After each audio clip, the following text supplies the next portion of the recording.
backed in a corner. The House Speaker Kevin McCarthy facing mounting pressure from his own party on two major issues. The first is really basic, just reaching a deal to have the government stay open to avoid a shutdown in 19 days.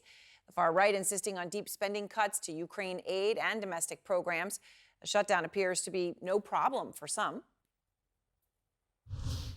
I can't just sit here and rubber stamp the status quo. We're only heading into a shutdown in October if you guys don't stand up and fight. I'm not averse to government shutdowns. I think it's a legitimate portion of a negotiation around debt. I think it's totally reasonable for the House to use whatever leverage it can to try to get as much good policy made through this process as possible.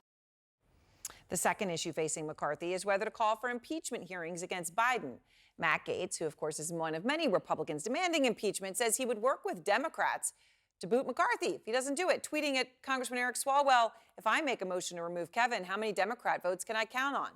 Asking for a friend. Out front now, the Democratic senator from West Virginia, Joe Manchin. And Senator, you just heard two of your colleagues, they're not ruling out a shutdown.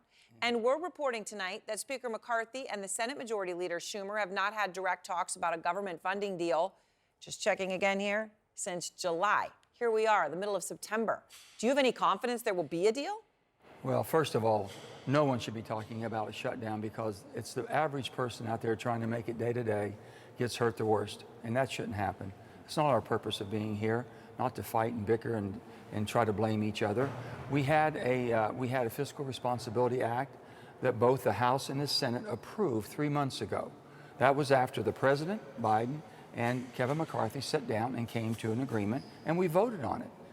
And Aaron, back then, 314 members of the House voted in favor to approve it. And that's with almost a 50-50 split. In the Senate, 63 senators voted to approve it, and that's with 17 Republicans. And now you have people saying, well, that's too much, we're going to cut it back to the 2022 level. That wasn't what the deal was. And we have, on the Senate side, wanting to spend more with certain side deals and an extra $14 billion. That wasn't in the deal either. So can't we just get back to the deal that we had and vote it up or down any way you want to vote? We didn't get everybody the last time. We sure got more than enough to pass it.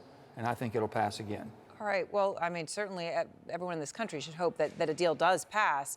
I mean, the White House tonight, Senator threatened to veto a plan from the House GOP that the White House says would cut defense spending, education spending, health care, clean energy programs. That's what they say it would do. But look, the reality, of course, Senator, is that the United States is nearly $33 trillion in debt. Yeah. It's going up by tens of billions of dollars a day. As you point out often, the government spent more money than it has taken in every single year since the year 2001. Is there any way out of this if President Biden does not agree to spending cuts? Well, they've already made that deal. Now, if they're not going to honor the deal, then they ought to say, okay, that deal was a false. It's not accurate, so we'll go back to the table. If they want to fight for the deal they have, then fight for that deal. You already had a vote, a positive vote. Why they want to reinvent the wheel, I don't know. And why people, I'm sure, the people that voted against it before 3 months ago, Aaron, they're probably going to be against no matter what you do. It'll never be good enough. And they let the perfect be the enemy of the good or give them a reason to vote against something. The bottom line is we are starting to cap our spending. We've got to. 21 years in a row, Aaron, that we've spent more money than we've taken in. There's not a person listening and watching us tonight that can live that way. They can't go 21 months. Some people can't go 21 days. You cannot continue to spend your way out of indebtedness. You can't do it. So we've got to make some tough choices. It's not going to be quickly overnight. It can be gradual, but it has to be done. But you can't be throwing more fuel on the fire, and that's what they're doing. So, Senator, you, of course, have not ruled out running as a third-party candidate for president in 2024. The latest CNN poll shows 67% of Democratic voters do not want President Biden to be the Democratic nominee in 2024. Those numbers are pretty stunning. And 76% of all voters have serious concerns that President Biden, who is already 80, whether he would even be able to serve another 4 years as president. I know you saw the poll. You saw these numbers. You know you hear this from your constituents as well. Even if it's not you, and obviously you've considered it, you are considering it, even if it's not you, does someone else in the Democratic Party, does someone else need to jump in the race? Well, I'm not going to speak for anybody else, and the bottom line is I understand the party system's the way it works. And with that, on both sides, on President Trump, former President Trump, I mean, there's 60% of Republicans who don't want to see a repeat. People are tired and worn out. This is not normal. We did not become the country we are with this type of activity that you have between two major parties. And if it's going to take another movement to shake people back to reality, this is not how people live their lives. This is not what they expect. We have one purpose, and that's to keep our country united. And that's the American way. It's not the Democrat or Republican way. Basically, that's their two purposes are to find a pathway forward, not to just basically antagonize or villainize the other side. I'm sick and tired of it. Americans are sick and tired of it. We just got to see what happens. So, you know, the Pat McCrory, obviously North Carolina governor, he said in July, we will present a president and vice president candidate on a no labels ticket, the No Labels group, if Biden and Trump are on track to win their party's nominations. When, Senator, will you make a final decision? Do you still think that you've got runway, if you were to make a decision to jump in, that you still have time? Yes, I do. Well, first of all, my state of West Virginia, the filing dates don't even start until January of next year. So there's no urgency for me. And as you know, the Democrats aren't as strong in the power that they had many years ago. So it's a whole different scenario in the state of West Virginia.